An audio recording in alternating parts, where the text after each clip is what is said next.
Hey there, this is Tara with WTI.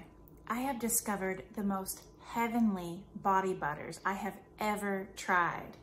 Butter by Keba has made the most delicious scents with these body butters.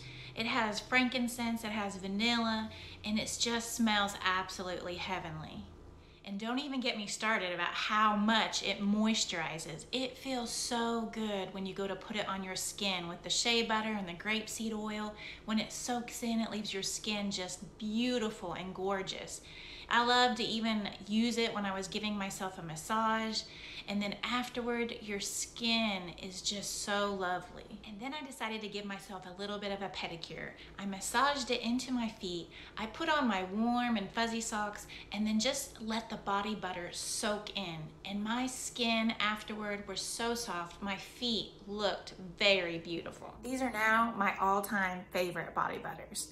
The only problem is I can't decide which one is my favorite because they all smell absolutely heavenly, and that is just my point of view.